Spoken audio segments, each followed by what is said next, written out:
एक बहुत घना और सुंदर जंगल था। उस जंगल में रहता था मोटू हाथी। मोटू बहुत बड़ा था, बहुत ऊंचा था, बहुत ताकतवर था। उसकी लंबी सूंड थी, उसके बड़े बड़े कान थे, उसके मोटे मोटे पांव थे। मोटू को अपने आप पर बहुत घमंड था। वो रोज नदी के पास जाता, पानी में अपना चेहरा देखता और कहता, वाह, मैं कितना बड़ा हूं, मैं कितना ताकतवर हूं, इस जंगल में मुझसे बड़ा कोई नहीं। एक दिन मोटू जंगल में चल रहा था। रास्ते में मिली चिंकी चिड़िया। चिंकी बहुत छोटी थी, बहुत प्यारी थी। वो मीठा गाना गा रही थी। मोटू ने अपनी सूंड से हवा मारी, धूम, चिंकी उड़ गई। उसका घोंसला हिल गया। मोटू हंसा, हा हा हा, छोटी सी चिड़िया, मेरे सामने क्या औकात है तुम्हारी। चिंकी की आंखों में आंसू आ गए। आगे मिला टिन्नू खरगोश। टिन्नू अपने बच्चों के लिए गाजर लेकर जा रहा था। मोटू ने अपने बड़े पांव से धड़ाम जमीन पर जोर से मारा। टिन्नू डर गया, सारी गाजरें गिर गई, बच्चे भूखे रह गए। मोटू फिर हंसा, हा, देखो इस छोटे से खरगोश को, मेरे एक पांव से डर गया। आगे मिली मीनू चिंटी। मीनू बहुत मेहनती थी। वो अपने घर के लिए खाना इकट्ठा कर रही थी। मोटू ने देखा और जानबूझकर उसके घर पर पांव रख दिया। कुछ मीनू का पूरा घर बर्बाद हो गया।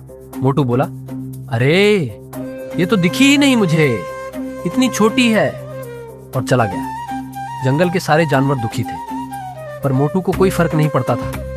एक दिन जंगल में बहुत तेज बारिश आई। नदी का पानी बढ़ गया, जमीन दलदल बन गई।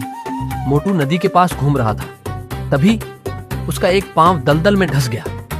अरे, फिर दूसरा पांव भी धंस गया। बचाओ! मोटू जितना निकलने की कोशिश करता, उतना और धंसता जाता। कोई है, कोई बचाओ मुझे!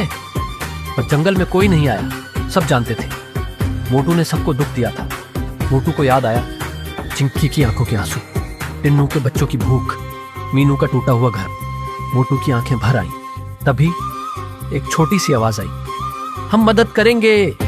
मीनू चींटी थी, उसके पीछे थी हजारों चींटियां। वो सब मिलकर मोटू के पांव के पास मिट्टी हटाने लगी, खोदने लगी, रास्ता बनाने लगी। फिर आई चिंकी चिड़िया, उसके पीछे थे सैकड़ों पंछी।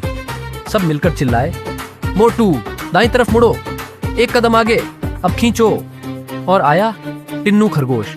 उसने एक मजबूत बेल लाई। मोटू, इसे अपनी सूंड से पकड़ो। मोटू ने सूंड से बेल पकड़ी।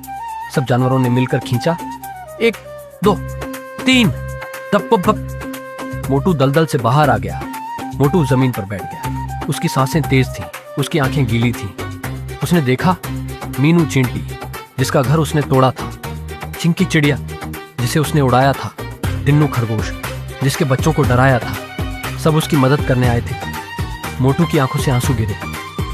वो बोला, मुझे माफ कर दो, मैं बहुत बुरा था, मुझे घमंड था अपनी ताकत पर आज तुम छोटों ने मुझे बचाया। तुम सब मुझसे बहुत बड़े हो, दिल से। चिंकी मुस्कुराई, टिन्नू मुस्कुराया, मीनू मुस्कुराई, और मोटू ने वादा किया, अब मैं कभी किसी को दुख नहीं दूंगा, हम सब मिलकर रहेंगे। पूरे जंगल में खुशी छा गई। कहानी की सीख, पहली सीख, घमंड इंसान को अकेला कर देता है। ताकत का घमंड सबसे बड़ी कमजोरी है। दूसरी सीख, छोटा होना कमजोरी नहीं, मिलकर काम करने वाले सबसे बड़े से बड़े को भी बचा सकते हैं। तीसरी सीख, जो दूसरों के साथ अच्छा करता है, मुसीबत में दूसरे उसके साथ खड़े होते हैं।